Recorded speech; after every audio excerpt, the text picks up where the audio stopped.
पुण्यभूमीच्या शूर युवक हो, पुण्यभूमीच्या शूर युवक हो, स्वामीजींच्या कंठमणी हो, चला पुढे या, तुम्ही चला पुढे या।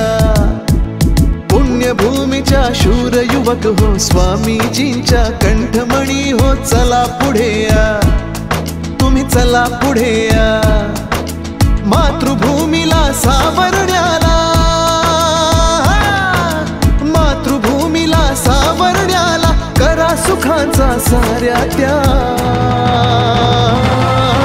चला पुढे या, तुम्ही चला पुढे या, चला पुढे या, तुम्ही चला पुढे या।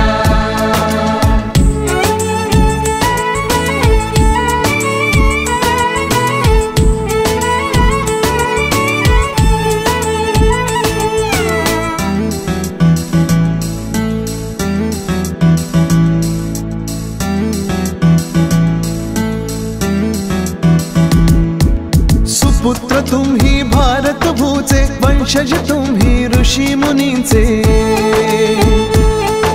सुपुत्र तुम्ही भारत भूचे, वंशज तुम्ही ऋषी मुनींचे।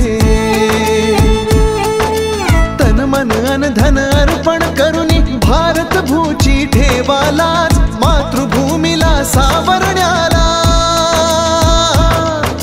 मातृभूमीला सावरण्याला चला पुढे या सारे या, चला पुढे या, तुम्ही चला पुढे या, चला पुढे या, तुम्ही चला पुढे या।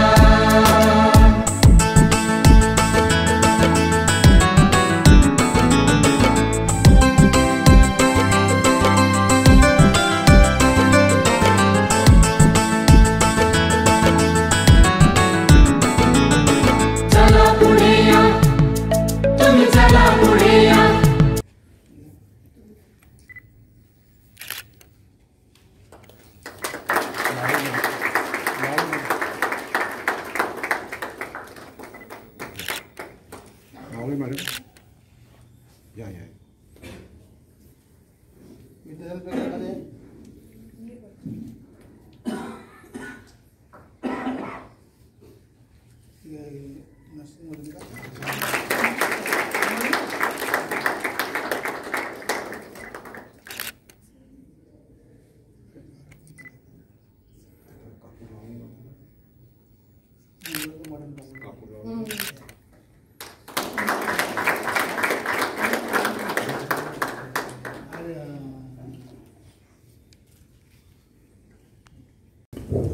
ओम सहना भवतु सहनौ भुनक्तु सह वीर्यं करवावहै तेजस्विनावधीतमस्तु मा विद्विषावहै।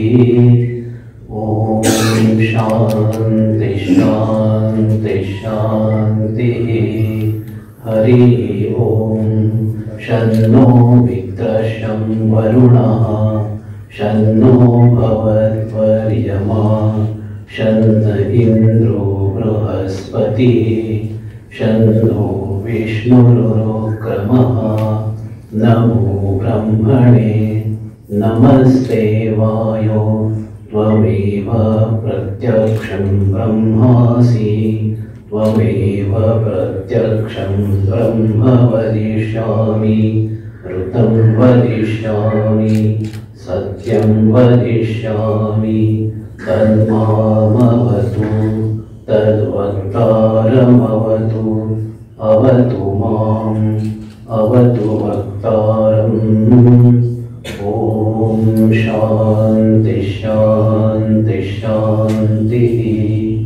हरि ओम भद्रं कर्णेभिः शृणुयाम देवाः भद्रं पश्येमाक्षभिर्यजत्राः स्थिरैरङ्गैः स्तुष्टुवागुंसस्तनूभिः व्यशेम देवहितं यदायुः। स्वस्ति न इन्द्रो वृद्धश्रवाः स्वस्ति नः पूषा विश्ववेदाः स्वस्ति नस्तार्क्ष्यो अरिष्टनेमिः स्वस्ति नो बृहस्पतिर्दधातु ॐ शान्ति शान्ति शान्तिः ॐ पूर्णमद पूर्णमिदं पूर्णात् पूर्णमुदच्यते पूर्णस्य पूर्णमादाय पूर्णमेवावशिष्यते ॐ शान्ति शान्ति शान्तिः ॐ असतो मा सद्गमय तमसो मा ज्योतिर्गमय मृत्योर्मामृतं गमय ॐ शान्ति शान्ति शान्तिः हरिः ॐ तत्सत् श्रीरामकृष्णार्पणमस्तु। ॐ नमस्ते यतिराजाय विवेकानन्दसूरये सच्चित् सुखस्वरूपाय स्वामिने तापहारिणे स्वामिने तापहारिणे। आजच्या आपल्या कार्यक्रमाचे प्रमुख पाहुणे डॉक्टर निवेदिता एकबोटेजी, deputy secretary progressive education society Pune, यांचं मी मठातर्फे आणि आपल्या सगळ्यांतर्फे हार्दिक स्वागत करतो। त्यांचा परिचय देण्यात येईल त्या जेव्हा बोलायला सुरुवात करतो त्यापूर्वी, पण डॉक्टर गजानन एकबोटे यांची प्रोग्रेसिव्ह एज्युकेशन सोसायटी आपल्या सगळ्यांना माहितीच आहे।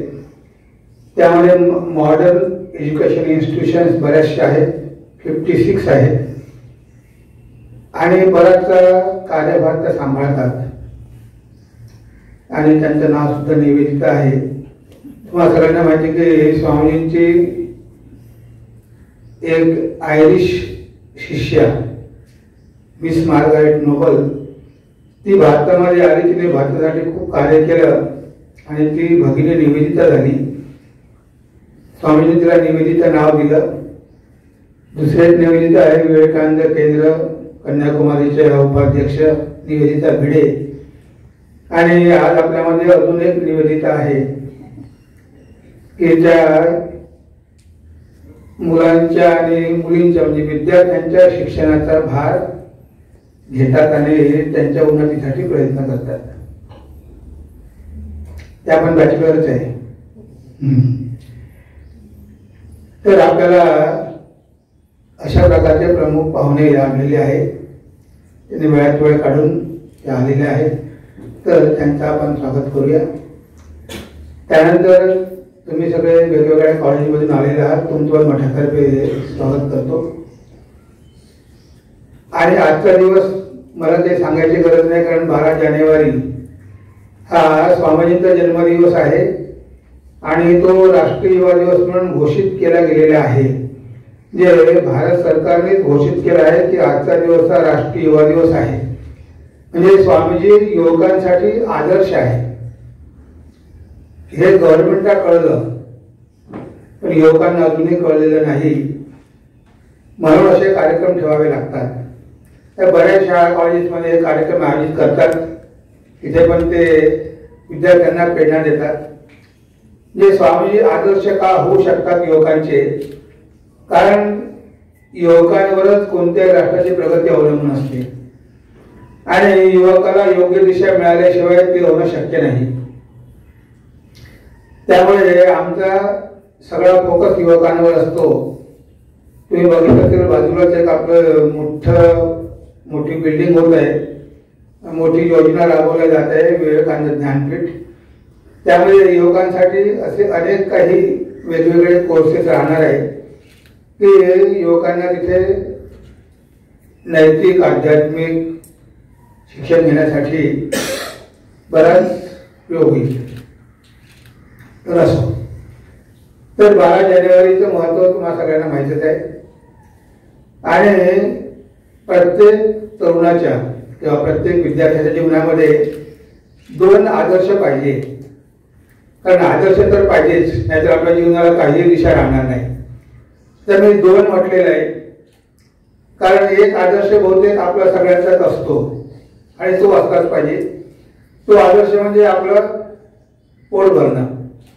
म्हणजे भौतिक शिक्षण घेऊन या जगामध्ये सुखामध्ये राहणं हे तर आवश्यक आहे, कारण त्याशिवाय आपण पुढलं पाऊलच टाकू शकत नाही. स्वामीजी म्हणायचे की empty stomach is not fit for religion. तर या जगामध्ये आपल्याला काहीतरी करून दाखवायचं आहे आणि त्यासाठी पण एक आदर्श पाहिजे. आणि दुसरं म्हणजे तेवढंच ते आपलं ध्येय नाहीये, तिथेच आपल्याला थांबायचं नाही, तर आपल्याला एक चांगला मनुष्य पण व्हायचं आहे.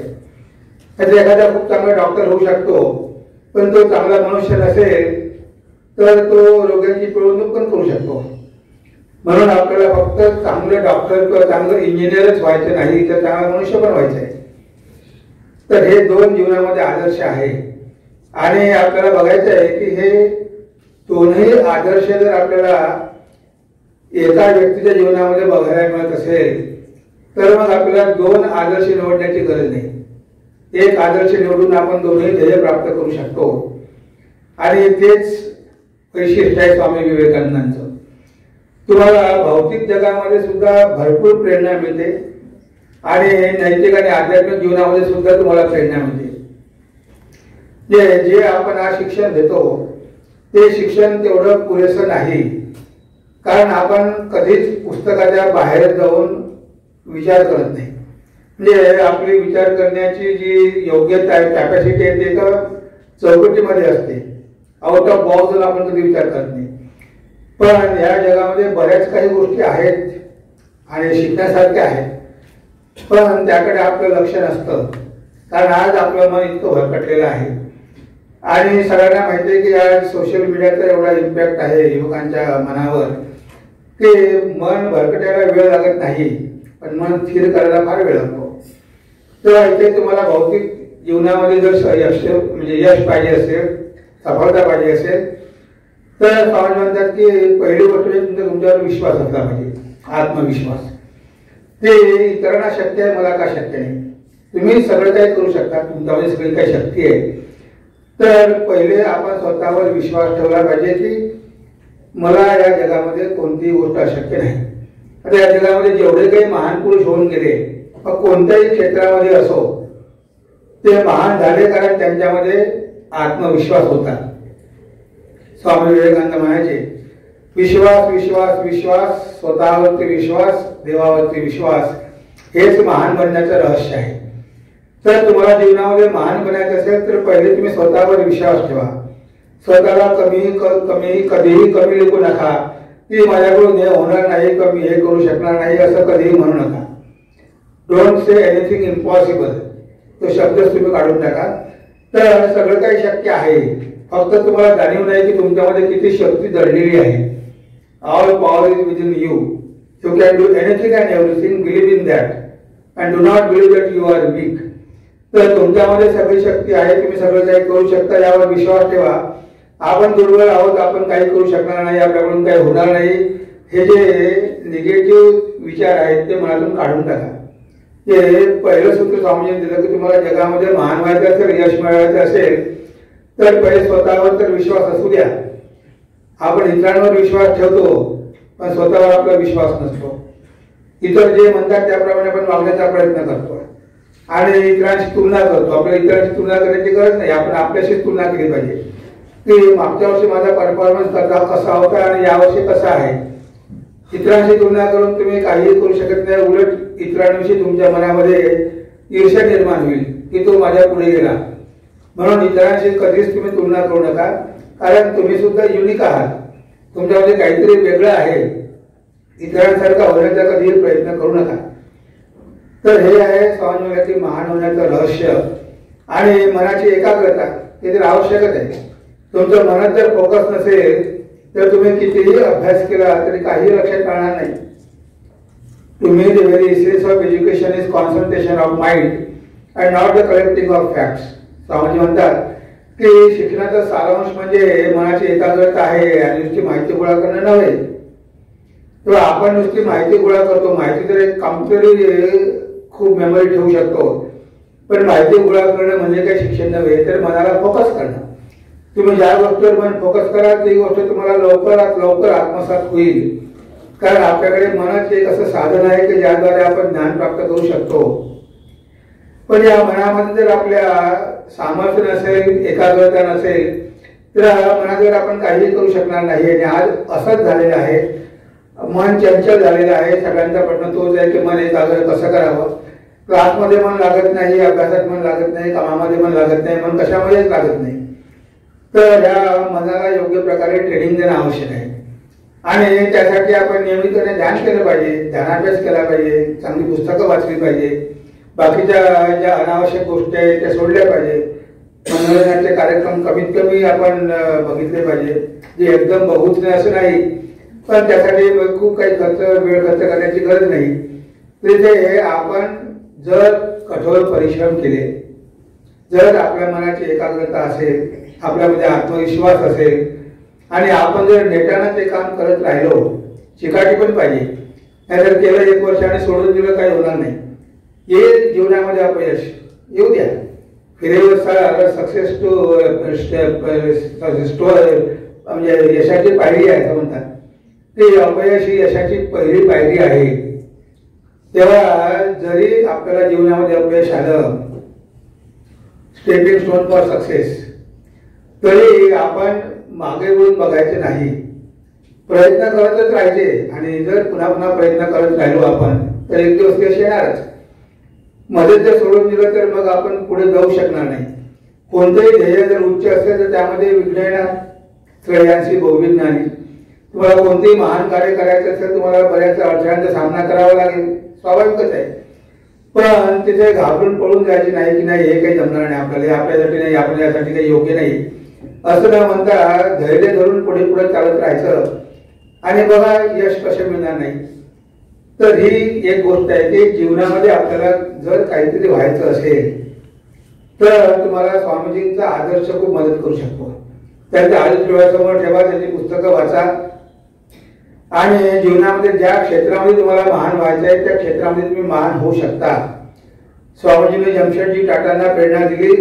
ते जात होते इथून जपानवरून अमेरिकेला जहाजामध्ये. आणि बघा जमशेदजींनी केवढा मोठा उद्योग समूह निर्माण केला. त्याला प्रेरणा दिली, त्यांनी केवढं मोठं कार्य केलं. म्हणजे ही प्रेरणा असते, हे काही नुसते शब्द नसतात. जेव्हा तुम्ही स्वामी विवेकानंद वाचता तेव्हा तुम्हाला प्रेरणा मिळते आणि तुम्हालाही वाटतं की आपण सुद्धा काहीतरी करू शकतो. जर स्वामीजी 39 वर्षामध्ये एवढं महान कार्य करू शकले, मग आपण का नाही करू शकत? आपण सुद्धा करू शकतो. पण तो विश्वास आपल्यामध्ये पाहिजे. स्वामींचे की मी अमेरिकेत थंडीमध्ये मेलो तरी चालेल, पण मी ज्या कार्यासाठी आलो ते कार्य पूर्ण केल्याशिवाय मी भारतामध्ये परतणार नाही. ते असा त्यांच्यावर विश्वास होता. त्यांना पण अनेक कष्टांचा किंवा अडचणींचा सामना करावा लागला, पण ते पुढे मध्ये थांबले नाही, पुढे पुढे जात राहिले आणि शेवटी त्यांनी भारताचं आणि हिंदू धर्माचं नाव उज्ज्वल केलं. तर इथे आपल्याला भौतिक जगामध्ये नक्कीच स्वामीजी मदत करतील, पण आध्यात्मिक जगामध्ये, नैतिक जगामध्ये सुद्धा आपल्याला स्वामीजी म्हणजे प्रेरणा देऊ शकतात. कारण ते पण सामर्थ्य त्यांच्यामध्ये आहे. कोणतीही गोष्ट करायची, पण आपला बेस आपण विसरायचा नाही. आपला आधार आहे धर्म. भारतभूमी म्हणजे काय आहे? आपण म्हणतो की स्पिरिच्युअल लँड. ही धर्मभूमी आहे, पुण्यभूमी आहे, तीर्थक्षेत्र आहे, अशी ही भारत माता आहे आणि ते आपलं मुख्य ध्येय आहे, भारताचा आदर्श आहे. म्हणून आपण आजही जिवंत आहोत. तर आपण तो आदर्श जर सोडून दिला तर मग काय त्याला काही अर्थ नाही. तेव्हा रामायणामध्ये रावण सीतेचं हरण करू शकला. त्या सीतेचं हरण करण्यामध्ये त्याला यश मिळालं, पण शेवटी रावण काय राक्षस होता. पण जटायूने सीतामाईचं रक्षण करण्याचा प्रयत्न केला आणि त्यामध्ये त्याचा प्राण गेला. त्यामुळे आपण जटायूला महान समजतो, आपण रावणाला महान समजत नाही. जरी जटायूला अपयश आलं पण त्याला उचित मार्गाने त्याला प्रयत्न केले आणि रावणाने अनुचित मार्गाने, अधर्माच्या मार्गाने प्रयत्न केले. तेव्हा आपल्याला रावण व्हायचे नाही, आपल्याला जटायू व्हायचे आहे. तरी अपयश आलं जीवनामध्ये तरी हरकत नाही. पण रावणासारखं यश मिळून उपयोग काय? बऱ्याच समाजामध्ये लोक आहेत काय काय काय करतात कितीतरी प्रकारचे क्राईम्स करतात, पैसे कमावतात, लोकांची पिळवणूक करतात, हिंसा करतात. आता हे अशा प्रकारे अशा मार्गाने जर पैसे कोणी कमावत असेल तर त्या पैशाला काय महत्व आहे? ती व्यक्ती कितीही श्रीमंत असेल तरी त्याला कधी जीवनामध्ये सुख आणि शांती मिळू शकत नाही. तर म्हणून धर्माच्या आधारावर, धर्माच्या मार्गावर जाऊन आपल्याला प्रयत्न करायचे आहे, धर्माला सोडून नाही. जर आपण हा मार्ग जर धरून ठेवला असता तर आतापर्यंत भारत कुठे गेला असता. भारतामध्ये जातीवाद, हिंसा, अत्याचार हे सगळे राहिलेच नसते. पण आपल्याला ते शिक्षण मिळालं नाही. म्हणून काही जीवनामध्ये मूल्य सुद्धा आवश्यक आहे.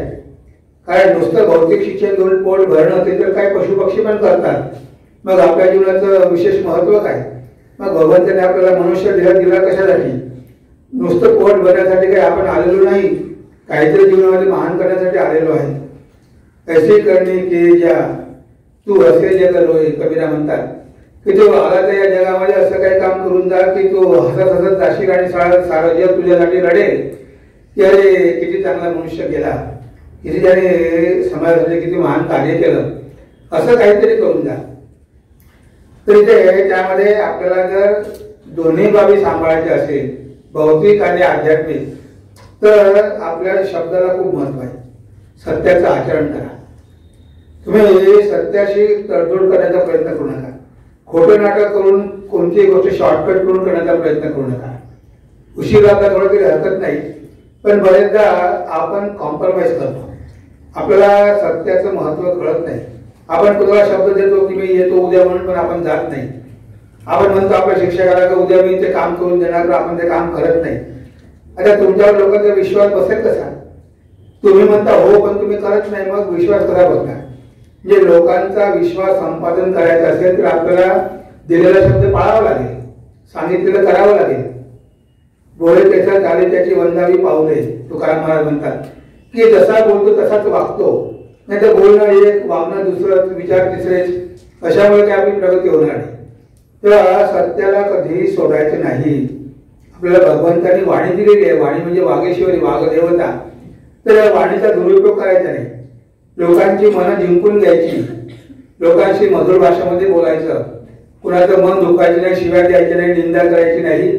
हे सगळं करून आपण कितीतरी एनर्जी आपली वाया घालवतो. मन पवित्र करणं म्हणजे काय? आपल्या मनामध्ये कितीतरी प्रकारचे विकार आहेत. काम, क्रोध, लोभ, मद, मोह, मत्सर. त्याच्यामुळे ईर्ष्या आहे, जेलसी आहे, इगो आहे, ग्रीड आहे. हे सगळे आपल्या मनाला विचलित करतात. तेव्हा जेवढं मन शुद्ध होईल तेवढं मन एकाग्र होईल. म्हणून मनाला शुद्ध करण्यासाठी जर आपण ध्यान, जप, प्रार्थना केली पाहिजे भगवंताला. ह्या गोष्टी केल्यामुळे आपलं मन पवित्र होईल. लोकांची सेवा केली पाहिजे, मदत करण्याचा प्रयत्न केला पाहिजे.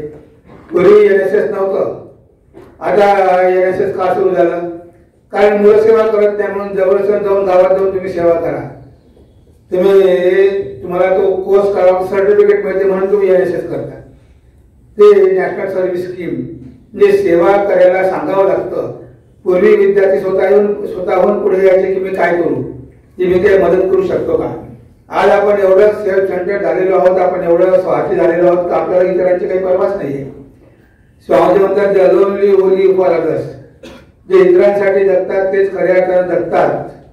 तर आपल्याला स्वतःसाठी तर आपण जगतोच, पण इतरांसाठी जगायला पण शिकलो पाहिजे. आपल्या अवतीभोवती किती लोक आहेत की ज्यांना आपल्या मदतीची गरज आहे.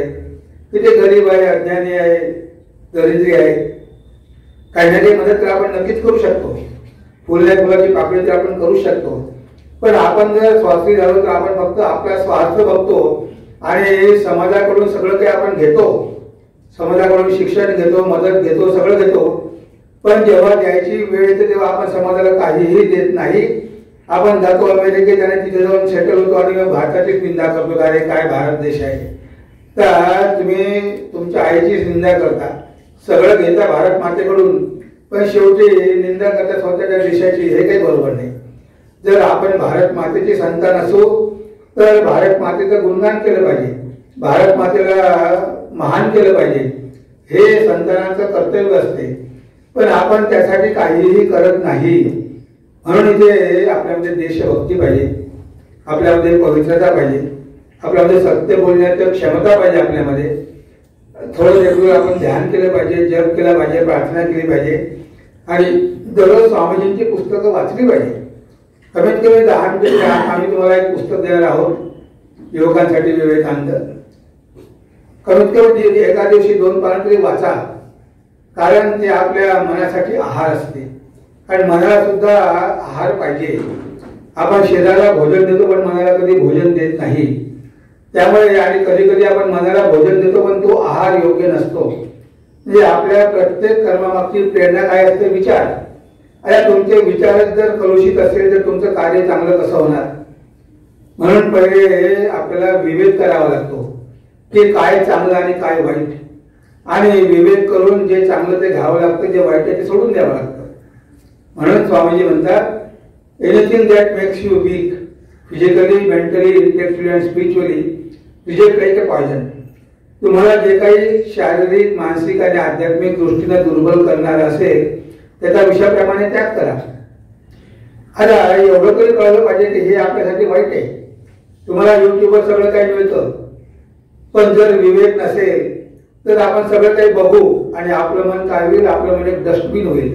म्हणजे सगळा कचरा आपण त्या मनामध्ये भरू, तो कचरा आतमध्ये गुपचाप पडून राहणार नाही, तो काहीतरी कुरापत करतच राहणार आणि शेवटी ते वाईट विचार, जे काही तुम्ही दृश्य बघितलेलं वाईट दृश्य, ते तुमच्या मनावर प्रभाव पाडतील आणि तुम्हाला तसल्या प्रकारचे कृत्य करायला भाग पाडेल. म्हणून मग आपण पेपरमध्ये बघतो की कुठे काहीतरी क्राईम केला आहे, गुन्हा केला आहे, कुठे ऍसिड अटॅक झालेला आहे, कुठे काही झाले. कशामुळे? कारण आपण मनामध्ये विचार तशा प्रकारचे जमा केलेले आहेत, ते विचार आपल्याला वाईट दिशेने घेऊन जातात. म्हणून आपल्याला स्वातंत्र्य आहे, आपण बघू शकतो, पण तुम्हाला कोणीही कंट्रोल करू शकत नाही. पूर्वी तर फोन नव्हता तेव्हा कंट्रोल करू शकत होते, आता तुमच्या हाती फोन आहे, तो आवश्यक आहे. तुम्हाला अभ्यास करायला फोनची गरज आहे. पण इथे तुमच्या मागे कोणीही आई वडील किंवा शिक्षक कोणीही बघणार नाही तुम्ही काय करता ते. तुम्हाला स्वतःलाच निर्णय घ्यायचा आहे. स्वतः तुम्हाला ठरवायचं आहे की आपल्याला आपल्या जीवनाचं काय करायचंय, नष्ट करायचंय की चांगलं करायचंय. कितीतरी मुलं पागल झाली या सोशल मीडियाच्या मागे लागून. रात्रंदिवस काय काय विचित्र गोष्टी बघतात आणि ऍडिक्ट होतात आणि मग ते सेलफोनचे ऍडिक्शन मग सोडू शकत नाही. ड्रग्स आहे, स्मोकिंग आहे, अशा किती वाईट गोष्टी असतात. तेव्हा ह्या सगळ्या गोष्टींपासून आपल्याला आपलं रक्षण करावं लागेल. ते रक्षण कुणीही करणार नाही, आपल्यालाच करावं लागेल. You are the creator of your own destiny. तुम्ही तुमच्या भाग्याचे निर्माते आहात. तुम्ही कोणाकडून काही अपेक्षा ठेवू नका की कोणीतरी तुम्हाला मदत करेल. कोणी मदत करणार नाही. जेव्हा सगळं व्यवस्थित आहे सगळे तुम्हाला मदत करतील, पण जेव्हा तुम्ही संकटात सापडला तर सगळे पळून जातील. त्या जगामध्ये कोणीही कुणाचे नाही. एखाद्याच आपल्याला खरा मित्र मिळतो की जो आपल्या संकटामध्ये आपल्याला मदत करतो. बाकीचे सगळे गैरफायदा घेतात. तुमच्याजवळ पैसे आहे तोपर्यंत तुमचे पैसे उकळून घेणार आणि तुम्ही कंगाल झाले की तुम्हाला सोडून देणार. असे पण बरेचसे असतात. तेव्हा ह्या सगळ्या गोष्टीपासून आपल्याला सावध राहायचे आहे. म्हणून मठाद्वारे असे कार्यक्रम आयोजित करण्याचा उद्देश हाच आहे. आणि निवेदिताईंना आम्ही बोलावलेलं आहे कारण त्यांच्याकडे सप्लाय भरपूर आहे. त्या आम्हाला सप्लाय करू शकतात तुमच्यासारखे तरुण, कारण त्यांच्याकडे 56 संस्था आहे. त्या 56 संस्थेच्या विद्यार्थ्यांना पोट भरायचं शिक्षण तर ठीकच आहे, पण या प्रकारे स्वामीजींचे विचार घेऊन जर शिक्षण दिलं तर त्यांच्या राहणीमानाचा दर्जा उच्चारेल. त्यांचं जीवन काही साधारण मनुष्यासारखं जीवन राहणार नाही, तर ते देशाचे एक प्रामाणिक नागरिक होतील. स्वतःचा विकास करून देशाचा पण विकास करतील, त्यामध्ये हातभार पण लावतील. तर अशा प्रकारचे जरी मुठभर लोक असले तरी आपण संपूर्ण समाज बदलून टाकू शकतो. त्यामुळे क्राऊड काही करू शकत नाही, मासेस काही करू शकत नाही. खरं म्हणजे लिडरशिप. आता जरी तुमच्यामधून 10 लीडर चांगले निर्माण झाले तर ते 10 लीडर हजारो फॉलोअरना प्रेरणा देऊ शकतात आणि त्या 10 लीडरमुळे सगळा समाज बदलून जाऊ शकतो. तेव्हा आपल्याला लिडरशिपची आवश्यकता आहे. नुसते फॉलोअर असून काही फायदा नाही. ते मेंढ्यासारखे मिळतातच, सगळ्याच्याच मागे फॉलोअर धावतात लीडरला खुश करण्यासाठी किंवा काहीतरी आपल्याला मिळेल म्हणून. पण इथे आपल्याला लीडर तर व्हायचं आहे, पण निस्वार्थ लीडर व्हायचे आहे. स्वतःचा स्वार्थ नाही, देशाचं कल्याण झालं पाहिजे या भावनेनं काम करायचं आहे. तसे लीडर जर निर्माण आपण करू शकलो तर आजही आहे, मी असं म्हणत नाही की नाही, पण त्यांची संख्या फारच कमी आहे. तेव्हा अशा प्रकारे आपण म्हणू शकतो की अब्दुल कलाम जे होते आणि आजही राजकारणामध्ये अशा विभूती आहेत की खरोखर स्वतःच्या स्वातंत्र्य देशासाठी काम करतात.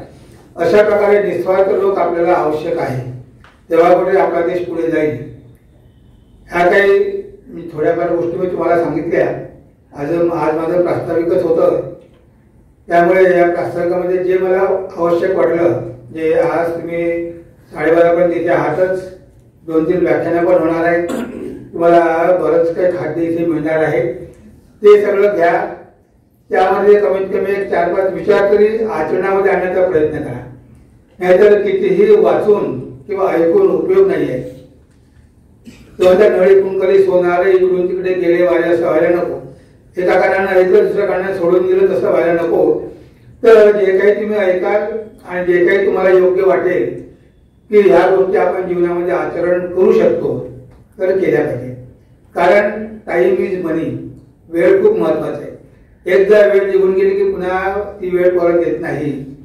मनमत सोरे बीत गया दिन फिर नहीं आता, काल नाही रुकता कही एक पल रे.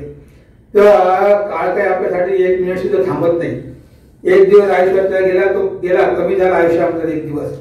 तेव्हा एक क्षण सुद्धा आपला व्यर्थ न गमावता आपण कसं पुढे पुढे जात राहू यासाठी प्रयत्न करायचे. आणि आपण जर ते करत राहिलो तर स्वामीजींचा आशीर्वाद नक्कीच आपल्याला प्राप्त होईल. कारण स्वामीजींचा युवकांवरतीच भरोसा होता.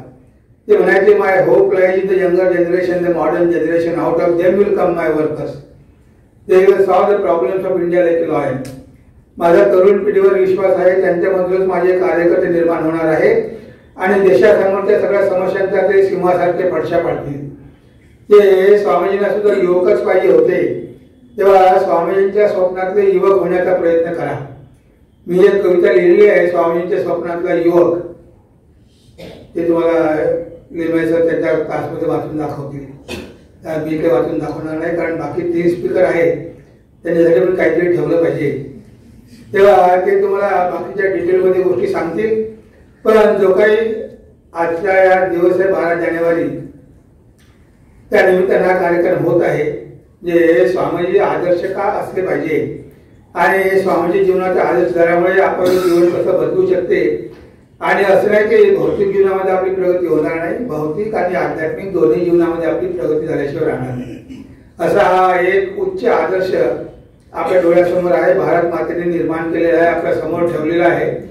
त्याचं अनुसरण करा आणि कधीही जीवनामध्ये तुम्हाला मागे वळून बघण्याची गरज पडणार नाही.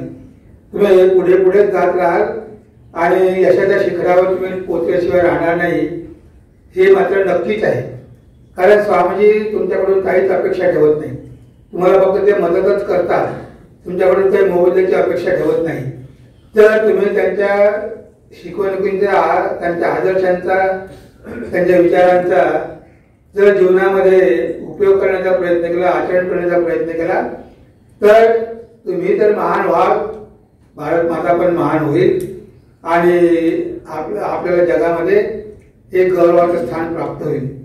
तेव्हा स्वामीजीच्या चरणी शेवटी आपण हीच प्रार्थना करूया की त्यांनी आम्हाला प्रेरणा देऊन त्यांच्या कार्यासाठी योग्य साधन बनवावं, अशी त्यांच्या चरणी प्रार्थना करून आज मी माझ्या 4 शब्दाला इथेच विराम देतो. नमस्कार, धन्यवाद.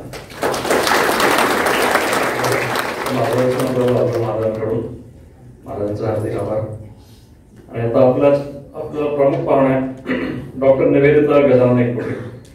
महाराजांनी सुरुवातीला सांगितल्याप्रमाणे डॉक्टर एकबोटे ह्या प्रोग्रेसिव्ह एज्युकेशन सोसायटी त्याच्याशी संलग्न आहे आणि modern institute of business management या महाविद्यालयात त्या कार्यरत आहेत. मार्केटिंग मॅनेजमेंट, मार्केटिंग व्यवस्थापन या विषयात सहयोगी प्राध्यापक ते आहेत. संशोधन मार्गदर्शकही ते आहेत, PhD स्टुडंट्सचे गाईड आहेत. मॅडमचं शिक्षण सावित्रीबाई फुले पुणे विद्यापीठातून सुरुवातीला त्यांनी इंजिनिअरिंग, इलेक्ट्रॉनिक्स अँड टेलिकम्युनिकेशन या ब्रांचमध्ये केलेलं आहे. त्याच्यानंतर मार्केटिंग मॅनेजमेंट आणि फायनान्शियल मॅनेजमेंट दोन्ही विषयांमध्ये त्यांनी MBA केलेलं आहे. डॉक्टरल PhD ऑर्गनायझेशनल मॅनेजमेंट ह्या विषयात त्या PhD आहेत. तर अशी भरभक्कम त्यांची शैक्षणिक बॅकग्राऊंड आहे आणि अर्थात त्यामुळे त्याच क्षेत्रात कार्यरत आहेत.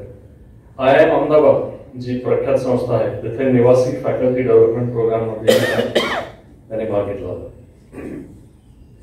सध्या त्या प्रोग्रेसिव्ह एज्युकेशन सोसायटी या संस्थेमध्ये उपकार्यवाह आहेत. तसेच संस्थेच्या नियामक मंडळ गव्हर्निंग बॉडीमध्ये सभासद आहेत. संस्थेच्या 10 शाळा आणि महाविद्यालयाच्या कोऑर्डिनेटर म्हणून स्वतः काम करतात. तर अशा रीतीने 15 वर्षांचा शिक्षण क्षेत्रातील प्रशासकीय व ऍक्च्युअल शिकवण्याच्या सेवेचा मला अनुभव आहे. युवा नेत्या म्हणून त्या राजकारणातही सक्रिय आहेत. तर अशा या अष्टपैलू व्यक्तिमत्वाच्या मॅडमना निवेदिता गजानन एकबोटे यांना विनंती करतो की त्यांनी आपलं मार्गदर्शन आज द्यावं.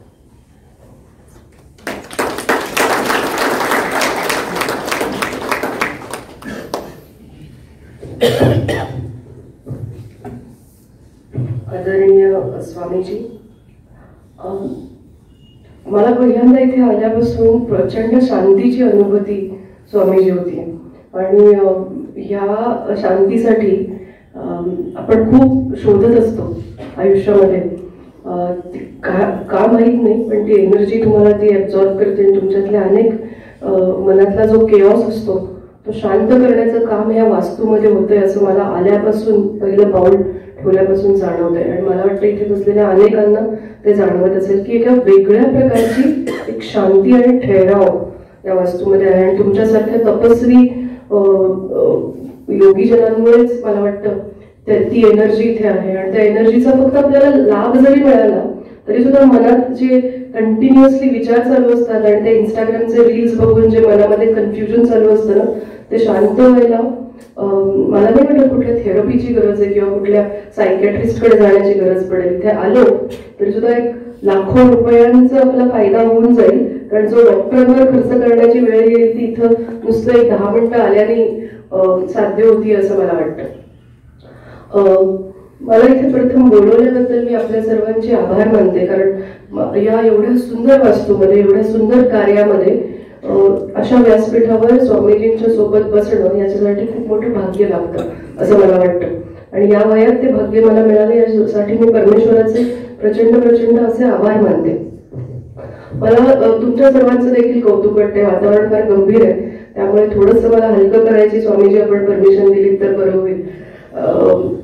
मी प्राध्यापिका आहे. मी MBAच्या विद्यार्थ्यांना शिकवते. MBAचे विद्यार्थी त्यात मार्केटिंगचे विद्यार्थी म्हणजे अजूनच टवाळ अशा कॅटेगरीत मी स्वतः येते आणि विद्यार्थी माझे तसेच असतात.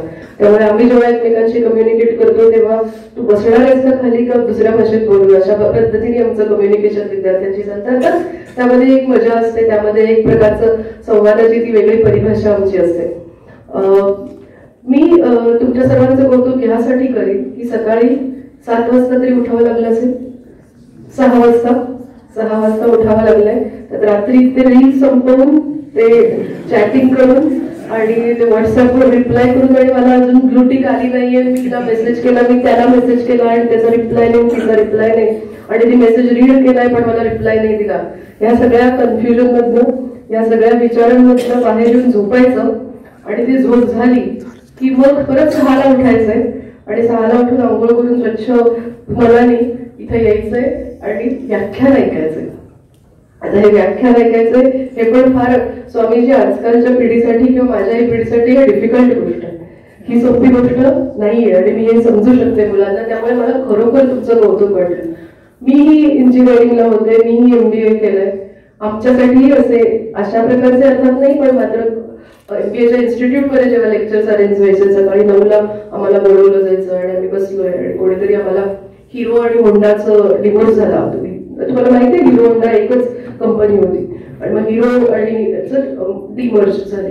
तर हिरो कसा वेगळा पडला आणि होंडा कसं वेगळं झालं आणि त्याबद्दल एक स्टोरी सांगायला खूप मोठे इंडस्ट्रियलिस्ट आले होते. मी MBA करत होते. मला बोर होत होतो. म्हटलं कशाला काय जाते ना आपल्याला काय करायचंय. माझी मैत्रीण मला एक बंटी बबली नावाचा सिनेमा आला होता त्याची स्टोरी सांगत होती आणि आम्ही ऐकत होतो दोघी जण. जसे तुम्ही दोघी जण गप्पा मारत होतात जे मी बघितलं तुम्हाला तुझ्याकडे बघून हसले तसं आम्हीही बोलत होतो. मला मीच आठवलंय की आम्ही असंच करायचो. त्यामुळे ते वय असतं.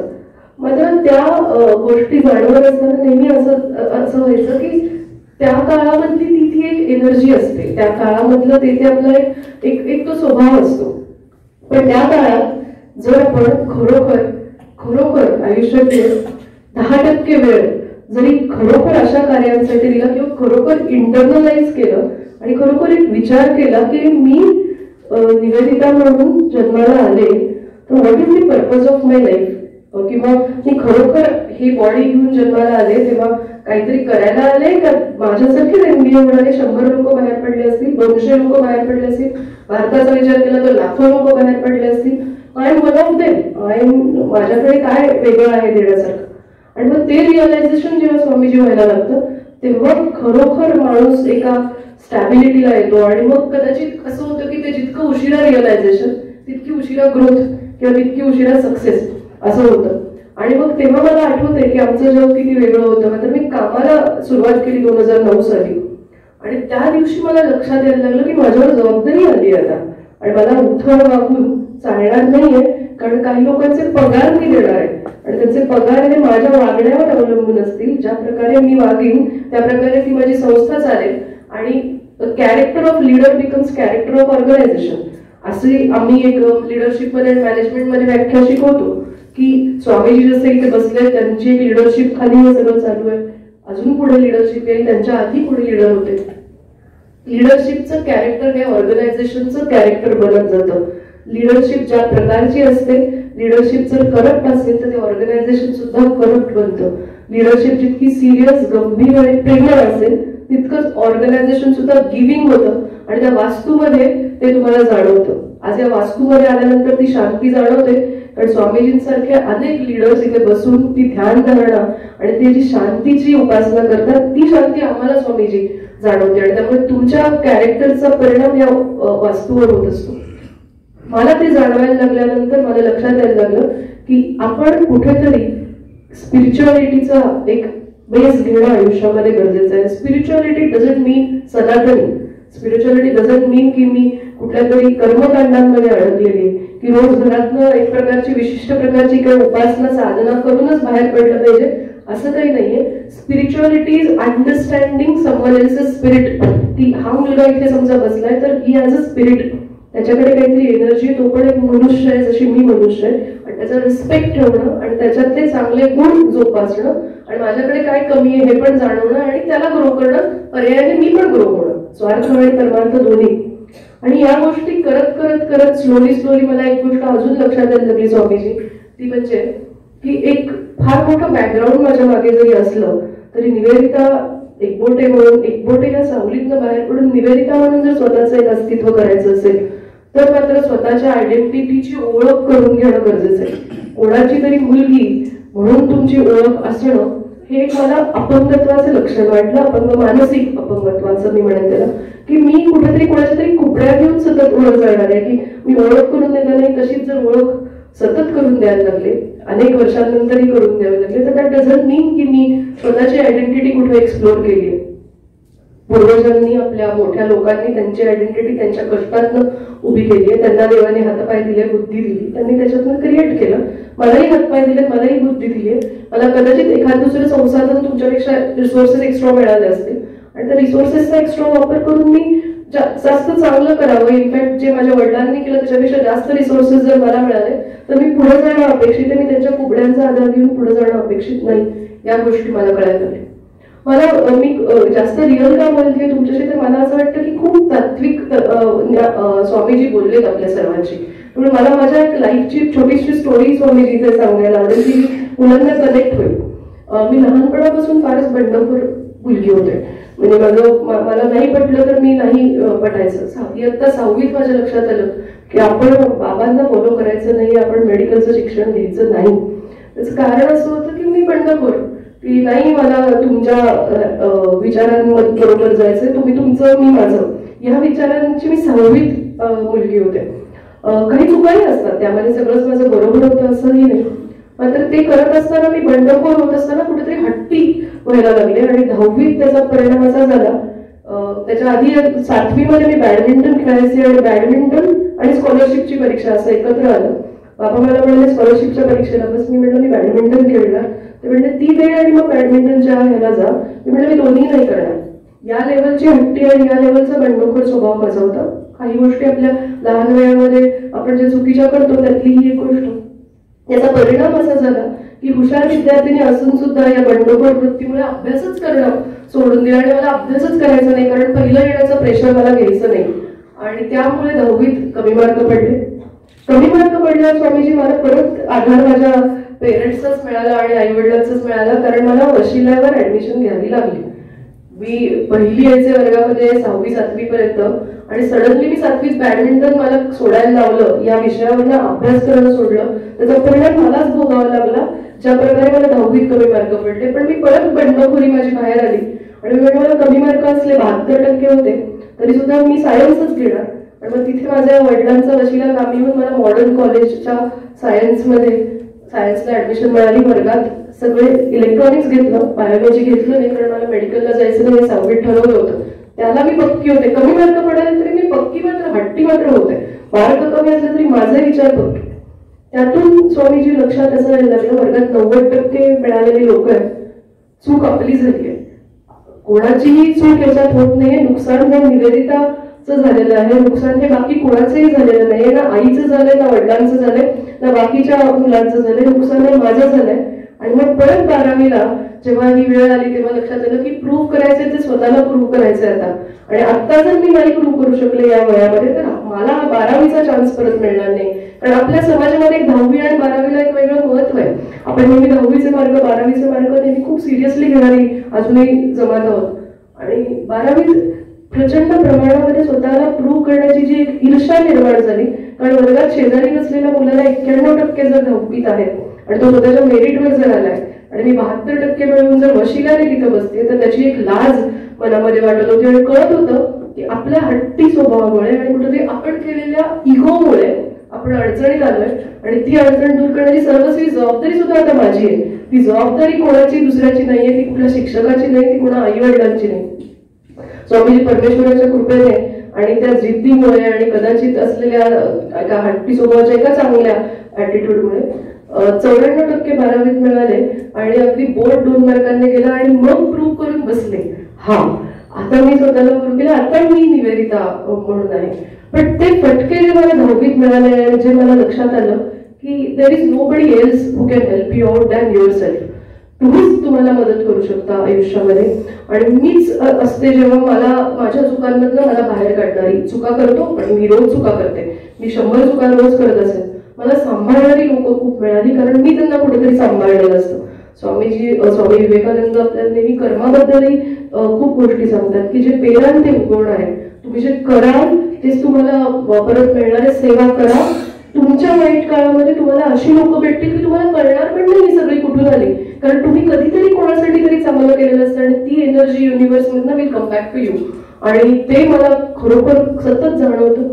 आज 14-15 वर्षांच्या कामानंतर कुठेतरी एका स्टॅबिलिटीची जाणीव होते, जी जाणीव माझ्या वयातल्या अनेक मुलांना होत नाही आता, कारण ते अजूनही आयुष्यामध्ये स्ट्रगलिंग पिरियड मध्ये असतात.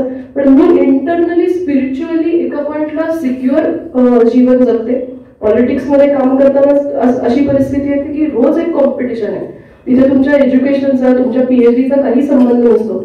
शेजारी बसलेला व्यक्ती हा पॉलिटिकली खूप एक्सपिरियन्स्ड असतो. त्याच्या शिक्षणाचा माझ्या शिक्षणाचा काही संबंध लावता येत नाही तिथे. तो जर 20 वर्ष पॉलिटिक्स मध्ये आहे आणि मी जर 5 वर्ष पॉलिटिक्स मध्ये आहे आणि माझं शिक्षण जर पीएचडी आहे, त्याचं शिक्षण जर 10वी आहे, तो जास्त हुशार असतो कारण त्याला 20 वर्ष पॉलिटिक्स मध्ये गेलेली असतात. असं हे पॉलिटिक्सचं जग आहे. पण पॉलिटिक्स मध्ये का जावं असं वाटलं, का करावं असं वाटलं, तर you have to contribute something back to the society. मला नेहमी असं वाटायचं की कॉन्ट्रीब्युशन करताना मॉडर्नचा एक प्लॅटफॉर्म तर आहे माझ्याकडे, पण मी एका छोट्या कॅटेगरीला केटर करू शकते. हेच जर मला एका मोठ्या ऍक्सेसला मिळालं तर माझ्या कदाचित विचारांचा आणि कॉन्ट्रीब्युशनचा सोसायटीला खूप मोठ्या प्रमाणावरती उपयोग होऊ शकेल का, आणि मग आपण खरोखर काहीतरी करू शकू का समाजासाठी. आणि त्यातनं मी पॉलिटिक्समध्ये सुद्धा ऍक्टिव्ह झाले. तिथे तर रोज इन्सिक्युरिटी आहे, तिथे तर रोज कॉम्पिटिशन आहे. आमचं सोशल मीडिया तर रोज अपडेट करावा लागतो. कुठे लेक्चरला गेलं, कुठे एखाद्या उद्घाटन केलं, कुठे कार्यक्रम केला, कोणी कोणाला भेटलं, कुठले मेळावे झाले, युवा मोर्चाचं काम करत असताना साध्या 5 लोकांच्या मीटिंग झाल्या तरी फोटो काढून टाकावे लागतात की बघा मी मीटिंग केली. ऍक्च्युअल मीटिंग 5च लोकांची असते. पण सोशल मीडियाचं एक प्रचंड मोठं प्रेशर अशा पॉलिटिक्सच्या जमान्यामध्ये मी जगते. तुम्हाला मुलांवर सुद्धा खूप सोशल मीडियाचं प्रेशर असतं. तिचा फोटो फिल्टर लावून असा दिसतोय, मग माझा फोटो तसा दिसतोय, मग कुठला फिल्टर लाव, मग तू किती ब्युटिफाय करणार आहे, 80% करणार आहेस का 30% करणार आहेस फोटो तुझा. मग इन्स्टाला त्यांनी रील टाकले ते पाहिलंच का, त्याने रील टाकले ते पाहिलंच का, मग त्याला एवढे लाईक्स मिळतात, मला किती लाईक्स मिळतात. लाईक्समुळे डिप्रेशनला जाणारी आजची पिढी आहे की कमी लाईक्स मिळाल्यामुळे आणि कमी फॉलोअर्स आणि कमी व्ह्यूज मिळाल्यामुळे डिप्रेशनला जाणारी लोक आहेत. माझा एक इंजिनिअरिंग करताना नील म्हणून फ्रेंड मित्र होता आणि तो आता न्यूझीलंडला असतो आणि तो मला सांगत होता परवा इंडियामध्ये आला होता आणि तेव्हा आम्ही भेटलो. मला म्हणाला की मी आता अँटी डिप्रेशन पिल्स घेतोय आणि ही इज डुईंग व्हेरी वेल. 2 मुलं आहेत, अतिशय चांगलं त्याच्या अर्धांगिनी आहेत, अतिशय चांगल्या पद्धतीचं करिअर त्याने केलं. MS करून इंजिनिअरिंग करून MS करून अतिशय चांगल्या एका IT फर्ममध्ये कामाला आहे. म्हणजे काय झालं तुला, तर तो म्हणाला माझ्या कंपनीमध्ये व्हेरी सॅड पण माझ्या कंपनीमध्ये जवळपास 60% लोक हे अँटी एन्झायटी पिल्सवर आहेत, माझ्या वयाची मुलं. त्याचं कारण मला नेहमीच हे वाटतं की आज जरी आपल्याला हा सेटअप गंभीर आणि एका पॉईंटला काही मुलांमध्ये मी खूप स्पष्ट बोलते, काही मुलांना याचं एवढं आता महत्व पटणार नाही, काही मुलांना याचं महत्व ठीक आहे सकाळी आम्हाला इथे येऊन बसवलंय, तुम्हाला आज याचं महत्व पटणार नाही. पण मार्क माय वर्ड्स, तुम्ही जेव्हा माझ्या वयाचे व्हाल तेव्हा तुम्हाला लक्षात येईल की आज जर तुम्ही स्पिरिच्युअली आणि त्या शांतीच्या याच्यात गेलात ना तर तुम्हाला या वयामध्ये आमच्या वयामध्ये अँटी एन्झायटी पिल्स घ्यावे लागणार नाही आणि अँटी डिप्रेशन पिल्स घ्यावे लागणार नाही. समाजामध्ये इतकी निगेटिव्हिटी पसरली आहे की इथे आलं की ती सगळी ऍब्झॉर्ब करून घेतली जाते आणि कुठली तरी एक शांती मिळते. हे जर या वयात कळलं तर आय एम टेलिंग यू तुमच्यासारखे सुखी आणि लकी आणि ब्लेस्ड तुम्हीच असाल. आज तुम्हाला मी परत एकदा बोलते, आज तुम्हाला कदाचित त्याचं महत्व कळणार नाही मी काय बोलतेय. स्वामीजी काय बोलले त्यातला प्रत्येक शब्द खूप महत्वाचा आहे. व्यसनाधीन होत आहेत मुलं, सिगरेट, ड्रग्ज, नको त्या गोष्टी आणि सर्वात मोठं ड्रग ज्याला आम्ही म्हणतो ते सोशल मीडिया हे फार एक मोठं ड्रग आहे आणि त्याला ऍडिक्शन एवढं आहे कधी कधी त्याला मीही ऍडिक्ट होते. कधी कधी मला इंस्टाग्राम एखाद्या म्हटलं मी अनइन्स्टॉल करते 5 दिवसांसाठी की नको आता. माझी परिस्थिती होती तर तुमच्यासारख्या मुलांची परिस्थिती काय होत असेल हे समजू शकते. पण यातून जर बाहेर पडायचं असेल आणि जर 40व्या वर्षी स्वतःकडे बघताना खरोखर एक ग्रोथ आणि सक्सेस म्हणून बघायचं असेल आणि मी काहीतरी खरोखर करू शकलो असं जर जाणवायचं असेल तर खरोखर या पाथ मध्ये येणं मला वाटतं गरजेचं आहे. मला स्वामीजींच्या बद्दल 1-2 गोष्टी खूप आठवतात आणि ते म्हणतात की to love is to succeed. आणि समाजामध्ये प्रत्येक जणांनी जर एकमेकांना खरोखर प्रेमाने वागलं तर काय होऊ शकतं याचं उदाहरण माझ्याकडे आहे. माझ्याकडे जेव्हा मी 15 वर्षांपूर्वी संस्था सुरू केली स्वामीजी MBA ची इन्स्टिट्यूट 14 वर्षांपूर्वी, तेव्हा 2-3 मुलं आली मला शिपाई म्हणून मी रिक्रूट करत होते. मला त्यांनी सांगितलं की आमचे कॉन्ट्रॅक्टर्स होते म्हणजे आले 1-2 40 गावाची मुलं आहेत आणि एक अगदी असा अंबीच्या इथे राहणारा मुलगा आहे, नॉर्मल आहेत, त्यांना कुठलंही काम दिलं तरी चालेल, एक तर गवंडी काम करायला पुण्यात आला होता, त्याला तुम्ही बघा काय शिपाई म्हणून काम म्हणलं चला पाठव. अतिशय साधे गवंडी काम करणाऱ्या मुलासारखेच कपडे घालून एक मुलगा माझ्याकडे आला. एक दुसरा मुलगा त्याचे वडील नुकतेच गेले होते, आंबी गावातनं 42 किलोमीटर रोज ट्रॅव्हल करून यायला तयार होता. 5,500 रुपये पगार 2010 साली त्यांना मी ऑफर केलं. 5,500 रुपये पगार दोघांना देईन, बाकी जी सोय होईल सुरुवात करा कामाला. स्वामीजी जसं जसं मला लक्षात यायला लागलं, कारण मी एका लिडरशिपच्या भूमिकेत गेल्यानंतर मला लक्षात आलं की टू लव्ह आणि टू गिव्ह बॅक त्यांच्याशी प्रेमाने वागूनच मला ही संस्था चालवता येणार आहे, कारण मला टीम बनवायची होती, थोडा स्वार्थ होता माझा. मला लक्षात यायला लागलं त्या काळामध्ये की ह्या मुलांसारखी ब्रिलियंट मुलं नाहीयेत. इट इज जस्ट दॅट त्यांना बॅकग्राऊंड नाही मिळाली, त्यांना कोणी सांगणारं नाही मिळालं, त्यांना कोणी मेंटर नाही मिळालं. एकाचं नाव होतं पृथ्वी, एकाचं नाव होतं पिंटू आणि त्याचं नावच तसं होतं. आणि त्यांच्याबरोबर काम करता करता आज अशी परिस्थिती झाली आहे की ते दोघंही माझ्या स्टुडंट सेक्शनचे मेन ऑफिसर्स आहेत. ते दोघाही जणांकडनं मी GR समजून घेते स्वतःला. पृथ्वी हा MA इकॉनॉमिक्स झाला, पिंटू हा MA पॉलिटिक्स झाला आणि दोघंही जण एका अशा पोझिशनमध्ये आहेत की तिथे कालही दुपारी आम्हाला एक GR आला UGCचा, म्हणजे ते क्लस्टर युनिव्हर्सिटीचा वगैरे विषय चालू होता. ते मी पृथ्वीला सांगितलं की त्याला पृथ्वीराज त्याचं नाव, मी त्याला पृथ्वी म्हणतो, पृथ्वी वाचून घे आणि उद्या मी आले की आपण डिस्कस करू. हा गव्हर्निंग म्हणून काम करायला आलेला मुलगा आज MA इकॉनॉमिक्स होऊन मीच त्याला विचारते की मला काय हवंय ते. हे स्वामीजींच्या थिअरीमधूनच येऊ शकतं. आणि जेव्हा आपण हे करतो तेव्हा मला रेडीमेड अशी माणसं मिळत नाहीत, मला त्यांच्यावर काम केल्यामुळे माझी आज परिस्थिती अशी आहे की मी जेव्हा अशा कार्यक्रमांना बाहेर जाते तेव्हा माझं इन्स्टिट्यूट हे ऑटो मोडवर गेलंय की जिथे मला गरज नाही. आता माझ्याकडे रिसोर्सेस तयार करून बसली आहे मी, कारण मी त्यांच्यावर काम केलं, आता ते संस्थेवर काम करताय. आणि हे जे पेरलं तेच उगवलं, अशा पद्धतीचं मला मिळालं. सुभाषचंद्र बोस जर तुम्ही नाव ऐकलं असेल तर सुभाषचंद्र बोस यांच्यावरती स्वामीजींचा एवढा प्रचंड मोठा पगडा होता की 1945 साली एक घटना घडली होती आणि त्यानंतर 47 साली आपल्याला स्वातंत्र्य मिळाले. आणि त्या घटनेचं बीज कुठेतरी सुभाषचंद्र बोसांनी रोवलं होतं आणि त्याचं बीज सुभाषचंद्र बोसांच्या मनामध्ये स्वामीजींच्या प्रेरणेतनं आलं होतं. ते म्हणायचे की स्वामीजी आज असते तर मी त्यांच्या पायाशी बसून राहिलो असतो, या प्रकारची भावना सुभाषचंद्र बोसांची होती. शिवाजी महाराजांबद्दल स्वामीजींचं प्रचंड मोठं प्रेम आणि प्रचंड मोठा अभ्यास होता. एका ठिकाणी 6 तास स्वामीजी शिवाजी महाराजांबद्दल बोलले, त्यांच्या लिडरशिप बद्दल बोलले, त्यांच्या स्ट्रॅटेजीज बद्दल बोललेले. आज कर्मधर्म संयोगाने जिजाऊ मातांची सुद्धा जयंती आहे. आज जिजाऊ मातांनी एक युवा घडवला आणि आज असाच युवा शिवबा म्हणून जो आपल्याला दिसला आणि जो नंतर राजे झाले आणि ज्याच्यामुळे आज आपण सर्व इथे आहोत बसलेलो, असा तो शिवबा. धर्म, अधर्म, स्वधर्म, हिंदुत्व, बाकीच्या सगळ्या गोष्टी ह्याच्या पलीकडे जाऊन पोहोचलेली ही सगळे महापुरुष आहेत. या सगळ्यांनी एक आपल्याला खूप मोठा जगण्याचा एक मार्ग दिलाय. मला खरोखर असं वाटतं तुम्ही इथे आलात, तुम्ही सकाळी 6 वाजता उठलात, सगळं एक वर्गाला झोप किती झाली मला कल्पना नाही, पण आजचा दिवस खरोखर मी सांगते लक्षात ठेवा.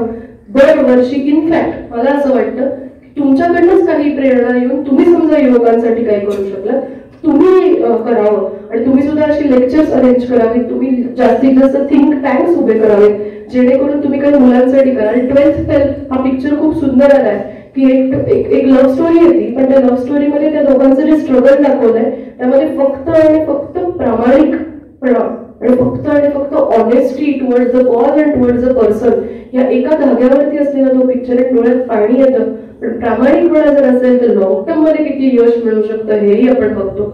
आपण आजच्या जगामध्ये असंही जग बघतो की जिथे थोड्या मोहासाठी मोठी माणसं फार मोठ्या प्रकरणांमध्ये अडकतात, हेही आपण बघतो. आणि आपण असंही लोक बघतो की सतत त्याग करत चालले, पण एका पॉइंटला एवढे मोठे होऊन जातात की त्यांनाच कळत नाही की मी एवढा मोठा कधी झालो, पण तो मागे केलेला त्याग कोणीतरी परमेश्वर आणि कोणीतरी एनर्जी बघत असते आणि ते तुम्हाला फलस्वरूप म्हणून मिळतं. मला खूप काही गोष्टी बोलण्यासारख्या असतात, खूप काही गोष्टी सांगण्यासारख्या असतात, पण मला आज इथे बोलवलं आणि मला आज इथे बोलण्याची संधी मिळाली त्याबद्दल प्रथमतः मी परत आणि आपल्या सर्वांचे आभार मानते. तुम्ही माझा एवढा सुंदर परिचय करून दिला त्याबद्दल मी आभार मानते.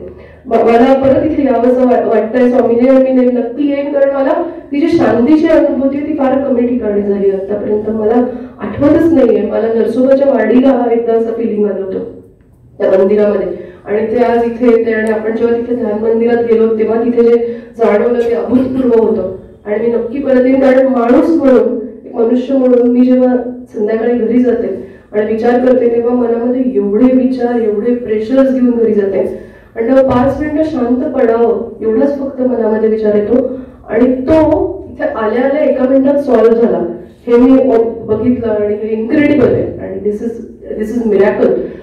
मला खूप आनंद झाला आपल्या सर्वांशी इंटरॅक्ट करून. माझ्या स्टोरीज मधनं किंवा माझ्या रिअल लाईफ मधनं मी खूप चुकांमधनं खूप गोष्टी शिकतेय. चुका करा, धडपडा, पडा, रोज चुका करा आणि त्या चुकांमधनं शिका. मात्र 2 गोष्टी मात्र आयुष्यामध्ये कायम बांधून ठेवा. व्यसनाधी होऊ नका आणि कधी अप्रामाणिक वागू नका कुठल्याही गोष्टीशी. भले तुमचे आई वडील असो, भले तुमचे मित्र असो.